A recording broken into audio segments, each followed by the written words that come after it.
Yes आप loose करते हैं, अग्रीड कि it is not an aggressive instrument. FD को आप स्मार्टली यूज करें तो एफडी पे आप ओडी ले सकते हैं। मैंने आपको 4 जून का एग्जांपल लिया था। 4 जून को मेरे कोई बैंक में खुला पैसा थोड़ी पड़ा रहता है, ओडी से पैसा विड्रॉ हमारा और झोंक दिया मार्केट में, एक दिन में 20% कमाया था। Oh my God, crazy. पैसा कहाँ से लाओगे उस टाइम पे? लिक्विड कैश रखोगे तो उस पर आप 2.5 या 3% ब्याज ले रहे हो, इसका कोई फायदा नहीं है। तो मैं रखता हूँ एफडी में, एफडी पे ओडी ले ली, ओडी पे 1% का मैंने स्पेशल एक रिबेट ले रखा है, मैक्सिमम लोगों को 2% में मिलता है। यानी एफडी 7% की है तो आप 8% पर एनम पे विड्रॉ कर सकते हो। मैंने कितने टाइम के लिए लिया? एक दिन के लिए पैसा। 8% पर एनम का 1% मैंने दे दिया बैंक को, एक दिन का पैसा ब्याज ले लो, उस पर 20% कमा लिया। जीत तो फिर भी आप ही रहे हो। एफडी के ऊपर मेरी इनकम रेगुलर आ रही है। एफडी बॉन्ड में दिक्कत सिर्फ इतनी है कि वो मैक्सिमम टैक्स रेट पे है, 33% टैक्स देना होता है।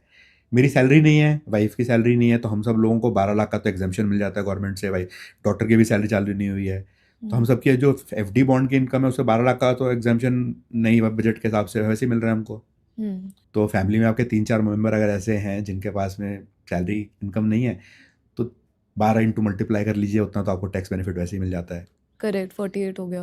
वो एलटीसीजी एसटीजी इसमें काउंट नहीं होते, वो अलग हेड्स हैं इनकम टैक्स में। तो उस पर्सपेक्टिव से अगर आप थोड़ा बहुत इनकम टैक्स को समझते हैं और यूज़ करते हैं तो इतने बुरे इंस्ट्रूमेंट्स नहीं है। बॉन्ड से और एफडी से